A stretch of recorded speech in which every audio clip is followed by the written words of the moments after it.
नमस्कार, आप देख रहे हैं voice of India TV, voice of MP में आपके साथ सिमरन। इस वक्त के अपडेट की बात की जाए तो तेलंगाना हाईकोर्ट ने 1 सितंबर से स्कूलों को फिर से खोलने पर रोक लगा दी है। अदालत ने कहा है कि किसी भी प्राइवेट या सरकारी स्कूल द्वारा केजी से कक्षा 12वीं तक के किसी भी छात्र को शारीरिक कक्षाओं में भाग लेने के लिए बाध्य नहीं किया जाएगा। तेलंगाना में कोरोना संक्रमण के मामलों में कमी को देखते हुए 1 सितंबर से राज्य भर के शिक्षण संस्थानों को खोलने का फैसला लिया गया था। तेलंगाना हाईकोर्ट के कार्यवाहक chief justice M S. Ramachandra Rao और जस्टिस पी. विनोद कुमार के 2 जजों के पैनल ने 24 अगस्त को राज्य में सभी स्कूलों को 1 सितंबर से फिर से खोलने से संबंधित सरकार द्वारा जारी किए गए आदेश पर कई निर्देश दिए हैं। सरकार ने राज्य के सभी सरकारी और निजी स्कूलों को 1 सितंबर से शारीरिक कक्षाएं शुरू करने का निर्देश दिया था। सभी दलीलों पर विचार करने के बाद कोर्ट ने निर्देश जारी करते हुए कहा कि किसी भी स्कूली बच्चे, चाहे वो प्राइवेट हो या सरकारी, उनको शारीरिक रूप से स्कूल जाने के लिए मजबूर नहीं किया जाएगा। इसके अलावा कोई भी प्राइवेट या सरकारी स्कूल बच्चों पर फिजिकल स्कूल में उपस्थित नहीं होने पर किसी भी प्रकार का जुर्माना नहीं लगा सकता है। सरकार को किसी भी स्कूल को फिजिकल क्लास नहीं करने के लिए दंडित भी नहीं करना चाहिए। आपको बता दें कि तेलंगाना सरकार ने 1 सितंबर से राज्य के सभी प्राइवेट और सरकारी शिक्षण संस्थानों को फिर से खोलने का फैसला किया था। मुख्यमंत्री के चंद्रशेखर राव ने बीते सप्ताह मंत्रियों और अधिकारियों के साथ हुई बैठक में ये निर्णय लिया था। एक और चीज आपको बता दें कि जिस तरह से अभी कई राज्यों में कोरोना के केसेस मिल रहे हैं, ये सब कोरोना की तीसरी लहर के संकेत दे रहे हैं और तीसरी लहर बच्चों के ऊपर ज्यादा प्रभावी होगी। इसका मतलब सबसे ज्यादा खतरा बच्चों को ही है। इन्हीं सब चीजों को देखते हुए तेलंगाना हाईकोर्ट ने ये फैसला लिया है। मैं इस बारे में अभिभावकों का क्या कहना है, आइए सुनते हैं। देखिए, उच्च न्यायालय के आदेश आने से पहले ही नीमच जिले में ऐसा कोई वातावरण नहीं है जहाँ किसी पालक को या किसी बच्चे को अनावश्यक रूप से विद्यालय में आने के लिए प्रताड़ित किया जा रहा है। हम लोग इस बात को जानते हैं कि क्योंकि कोरोना काल बहुत भयावह रूप दूसरी लहर में ले चुका है, तो हमने पहली लहर से लेकर आज तक कभी भी किसी भी दिन कभी किसी पालक को या किसी बच्चे को प्रताड़ित नहीं किया। और अगर कोई विद्यालय ऐसा करता है तो हम संगठन के रूप में उसका कभी समर्थन नहीं करेंगे, क्योंकि किसी भी बच्चे को पढ़ाना या नहीं पढ़ाना ये पूर्ण रूप से उसके पालक का स्वतंत्र अधिकार है।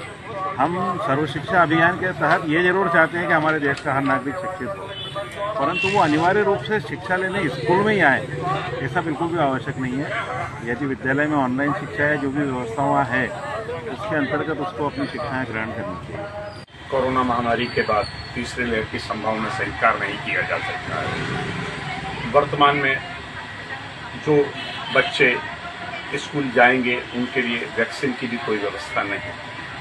जब भी निकट समय में वैक्सीन आ जाती है उसके बाद ही स्कूल को सुचारू रूप से चालू किया जाना चाहिए।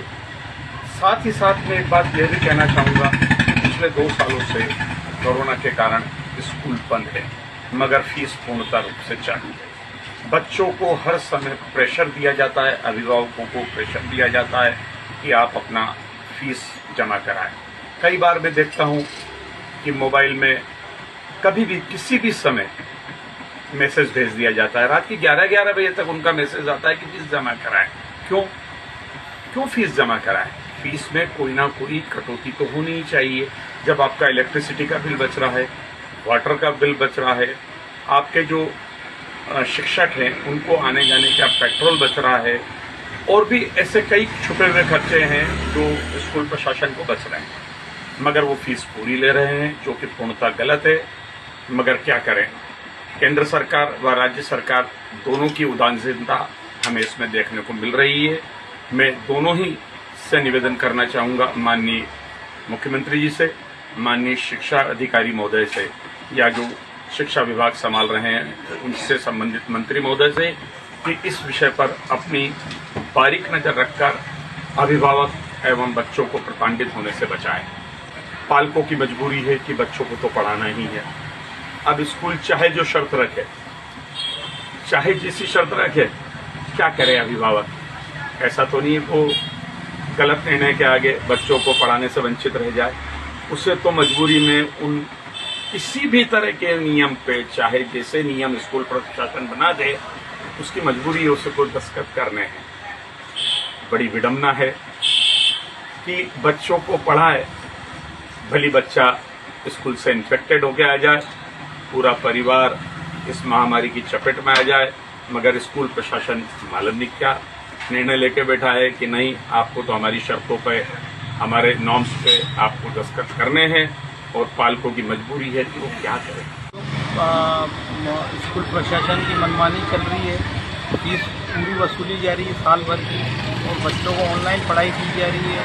ऑनलाइन में भी सही ढंग से पढ़ाई नहीं हो रही है और बच्चों को कुछ भी समझ में नहीं आ रहा है। 2 साल हो गए इनको और ये अपने मनमाने तरीके से फीस वसूल रहे हैं, पेरेंट्सों को परेशान कर रहे हैं, बच्चों को स्कूल आने पर मजबूर कर रहे हैं, जबकि अभी स्कूल खोलने का समय नहीं है। तीसरी लहर कभी भी आ सकती है, स्कूल खुलना ही नहीं चाहिए, ऑनलाइन ही पढ़ाई होना चाहिए।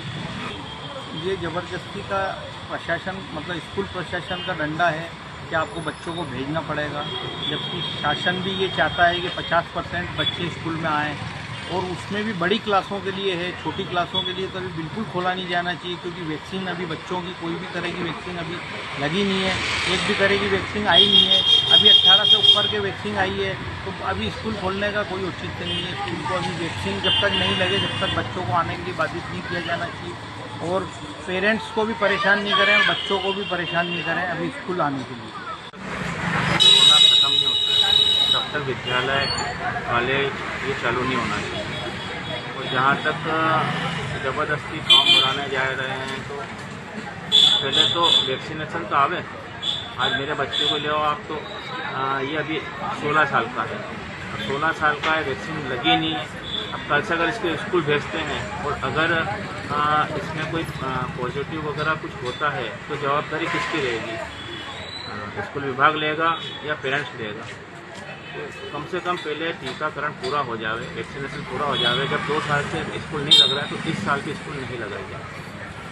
वैसे तो नहीं, इस प्रकार का काम तो नहीं होना चाहिए कि अगर पढ़ाई नहीं हो रही तो फीस भी नहीं। जो भी नॉमिनल चार्ज आपका है, जो आप कहते हैं कि हमें टीचरों को पेमेंट देना पड़ता है, तो आप नॉमिनल चार्ज ले सकते हैं। और ऑनलाइन क्लासेस चालू है, जो क्लासेस आगे भी चालू रहेंगी।